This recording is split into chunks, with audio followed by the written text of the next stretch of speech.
Welcome to Thriller Vault, where thriller writers tell their favorite stories. Tonight I have a harrowing, true story of Vietnam veteran Tom Huck. This story is one of many told by my friend and fellow author William F. Brown.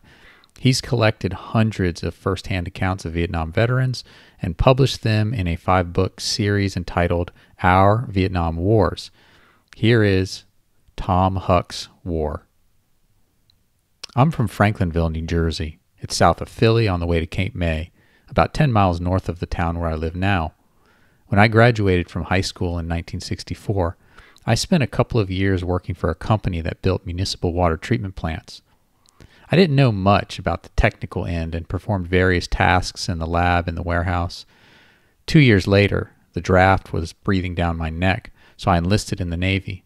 To my surprise, somebody must have seen the name of the company, and I was assigned to the Seabees. We built things like fire bases, roads, buildings, runways, bunkers, barracks, mess halls, water and sewer systems, and electric utilities. Anything that anybody needed. We usually worked on Marine bases, trying to make their lives more comfortable, but we also did work for the Army and the Air Force. We were different from other services or engineer units in that we rotated in and out of Vietnam by battalion. Each had about 800 men, and our tours in Vietnam were 8 months long. After the first, we came back to the States for 5 months and then went over for a second 8-month tour. Every battalion was organized the same, with 4 companies, each with different construction skills, plus the headquarters company. I was in Bravo Company, which had about 100 men and was responsible for utilities, plumbing, electricity, water, sanitation, and communications. I was in the water and plumbing section. Officially, we were Mobile Construction Battalion Number 1, MCB Number 1, and we arrived at Da Nang in April of 1967 for my first tour. That was our base, but we were constantly tasked to jobs all over I Corps. One of the big ongoing projects we had was building Camp Evans on Route 1, about 10 miles north of Hue. At one point, we loaded a small LST with building materials and supplies and sailed from Da Nang up the coast to the Perfume River and Hue. From there, everything was put on trucks and driven up to the Camp Evans construction site. We frequently had to wait for other trades to finish their work so we could go back and forth to Da Nang and take up the other projects we had going on at the same time. Normally, we traveled from Da Nang to Camp Evans by truck convoy, but they didn't go every day. When they did, it wasted most of a day. So if we couldn't find one headed that way, we'd quote-unquote take a taxi, which meant going over to any of the helipads at Da Nang and finding a chopper headed that way. We weren't supposed to do that, except for emergencies, but it saved a lot of time and everybody did it. On what became the one day I will never forget, the one that keeps me remembering Vietnam, my squad had gone up to Evans the day before. I missed the convoy for some reason I can't even remember. It was probably a doctor or dentist appointment or something like that, so I went over to the helipad and found an Army Huey headed for Camp Evans. As usual, I was traveling light, with my M16, maybe 2 magazines, and my soft hat, no helmet or flak jacket.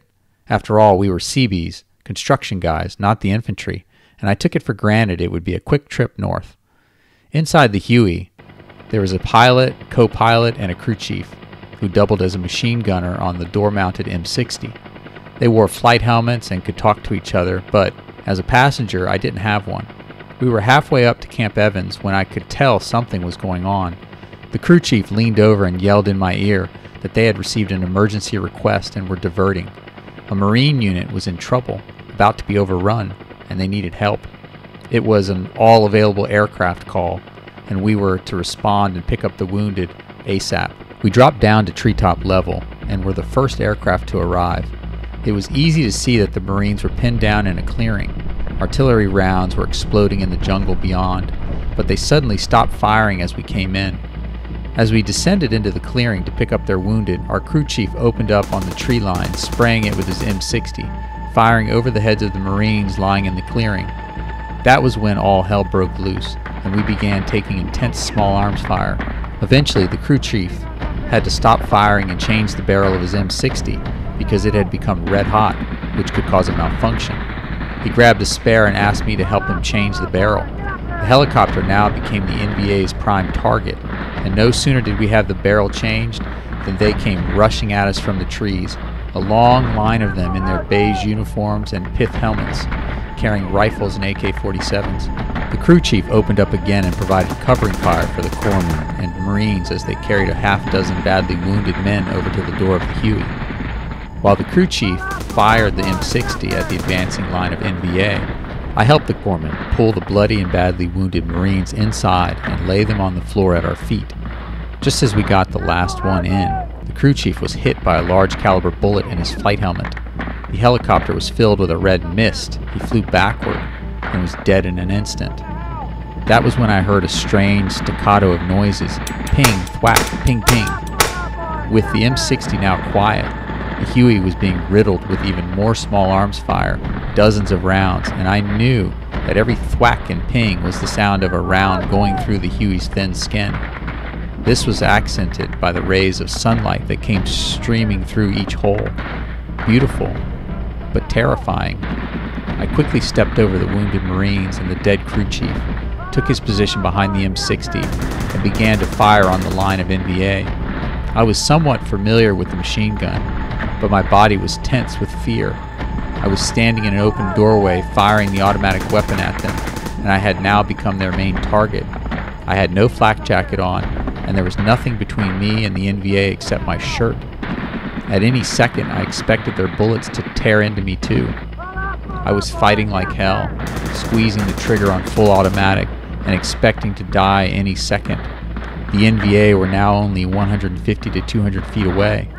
They didn't seem to be in any hurry, confidently walking toward us while keeping up a steady and relentless fire.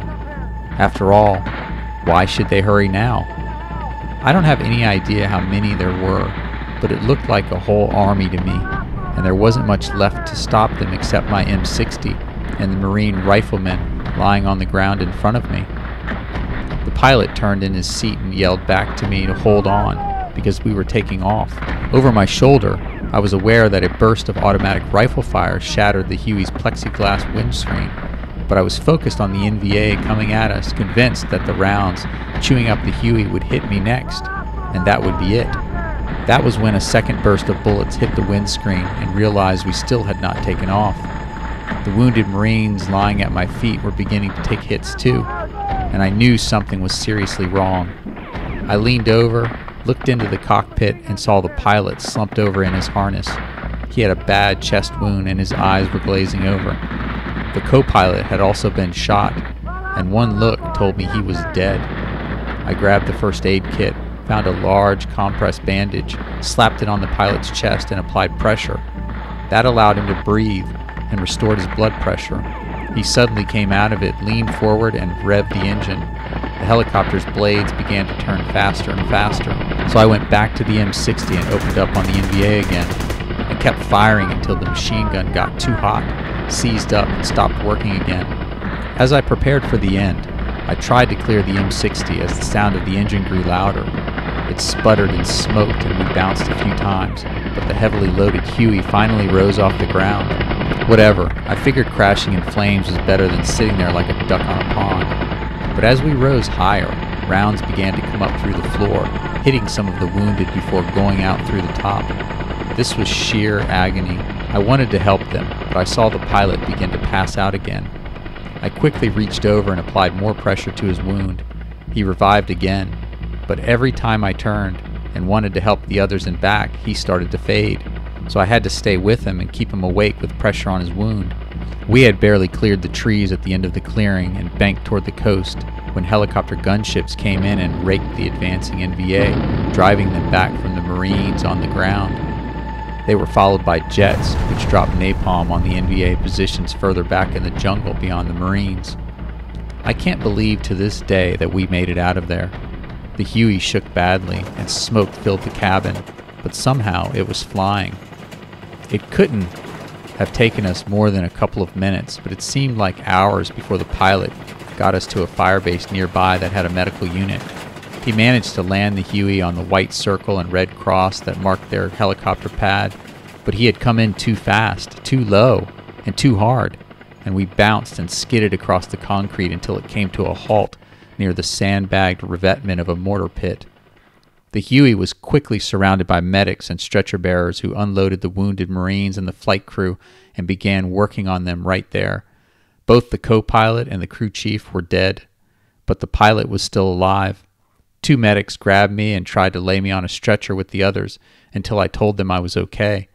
They didn't believe me and tried to get me on the stretcher anyway until I realized why. I looked down and saw that I was covered with blood from the crew chief, the pilot, and the wounded Marines. They thought I had been shot too, but I convinced them I was okay before they cut off my uniform. I walked over to where they were treating the pilot and thanked him for getting us out.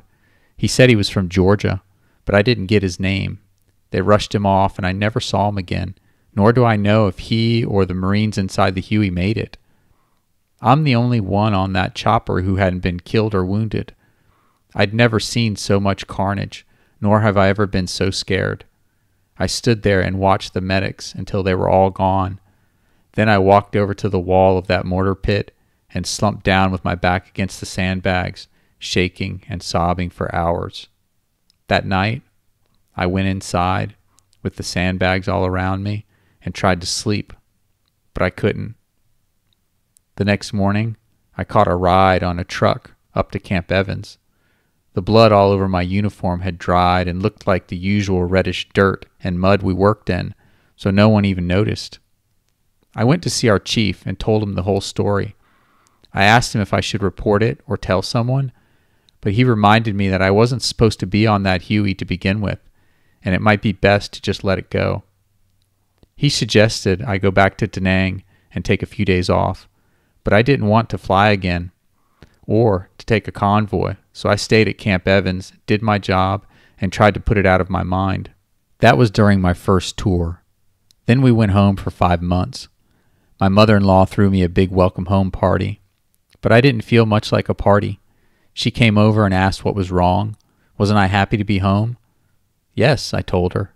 I was happy to be home, but I had to go right back and do another tour. She hadn't realized I had a second 8-month tour coming up. Upon our return, we could see a big difference in Vietnam. The Tet Offensive had happened between my 2 tours, and the destruction was everywhere. Seeing what happened to the city of Hue was shocking. It had been a beautiful city, full of flowers and pastel colors when I left. It was rubble when I returned 5 months later. Our second tour was spent at various bases building and repairing the damage and starting new projects. We worked 12 to 14-hour days, 7 days a week. Thankfully, I had no days like that one in the first tour. They sent us up north to build showers at a fire base near the DMZ where the runways were being lengthened so they could bring in C-130s. The week after we finished, that base was attacked and overrun by the NVA. We were also tasked to build a reinforced bunker 15 feet deep in Quang Tri for General Westmoreland to stay in during a 3-day visit he had planned. We even put in a flush toilet, just for him, for 3 days. After that, we were sent to fix the plumbing system at the civilian hospital in the city of Da Nang. The septic system had backed up. We worked on it in waist-deep muck with a big backhoe until we had it all pumped out and we could replace the drain tiles. But a hospital? Who knew what toxic, contagious stuff was in there? And most of our guys ended up with dysentery afterward. When my second tour was over, I still had 14 months left on my enlistment, but I lucked out. The Seabees aren't allowed to do construction work within the U.S., I guess because we take away work from civilian contractors. They had created so many new battalions to send over to Vietnam that there weren't enough slots back in the U.S. to rotate all of us into when our tours were over, so anyone with 14 months left on his enlistment could get an early out. I made it by 4 days, and I went home. Since almost everyone on that Huey was killed or badly wounded, there was no record of what I did, much less of my even being on the helicopter to begin with. So I received the same Vietnam service medals that most guys got. I also received a lot more bad memories and serious PTSD. With my CB experience, the company I worked for out of high school that built municipal water treatment plants was happy to take me back. I ended up working for them for 48 years, preparing proposals, then being promoted to head sales in 5 states, Maryland, New Jersey, Pennsylvania, Delaware, West Virginia, and D.C., until I retired on my 66th birthday. My wonderful wife Ruth and I have 2 sons and 1 grandson and live in New Jersey. Not bad for a broken down CB with only a high school diploma. My civilian job had kept me very busy and kept Vietnam and its resulting PTSD shoved back in the corner of my memory. That was good for about 35 years, but I still couldn't handle the sound of a helicopter or the memories of that day. Most of my time in Vietnam was hard, boring work, but it was those moments of stark terror that stay with me, and not a day goes by without my thinking about it. Then again, I know that if I live to be 100 years old, I'll never have a worse day in my life than that day in that Huey. From then on, everything would be gravy. Some vets run from it, and I can see why some lose themselves in the bottle or drugs because of the heavy burden some still carry. We went, and we never talked about it, but it's never been out of our minds. Many of us were 18, 19, and 20 years old back then, and no young adult should ever experience what we saw, smelled, and felt. My PTSD apparently got worse and worse without my noticing. It was my wife who finally insisted that I go to the VA and get counseling, which I eventually did, and I remain in several discussion groups. I had kept it all inside, and opening up to others wasn't easy. I shared some of it with the guys in my unit during a reunion we had in 2000, and they all said they never knew about what happened that day. The VA may not have been worth much when we came home. Neither were the VFW or the American Legion, but the VA is providing a lot of help to a lot of guys now, including me. Agent Orange was everywhere, and too many guys have too many diseases, whether or not they are on the VA's official list. Vietnam was the most significant and most terrible part of my life, but I'm glad I went. It was a rite of passage for many of us. We grew up there, and I'm proud of my service. Still, not a day goes by without me revisiting it, and that's the conflict many of us have to this day. I'm not mad at anyone about it, even though we were lied to over and over again. I guess it's like being on a team with a bunch of great guys and a bad coach. I never talked about it when I came home, but my father knew something happened. For years he kept asking me about it, but I never told him anything. Finally, in 1997 or 1998, almost 30 years after I came home, I wrote him a letter, very much like this narrative, and gave it to him. I told him I'd been sidestepping his questions for years and still wasn't ready to discuss what I experienced in person. For me, it was better to write it down. The emotion involved in talking about things I've been trying to forget for 30 years makes it very difficult for me to make myself understood. Now, I know that forgetting them isn't possible either. My father read my letter, and he never said another word to me about the war. Author's note from William F. Brown. Having done 240 of these interviews, this is one of the most remarkable of the lot. When we began talking, I thought, ho-hum, another CB road building story, of which I had already done a few. But then Tom said, no, that's not what this is about. Wrong place, wrong time, luck of the draw?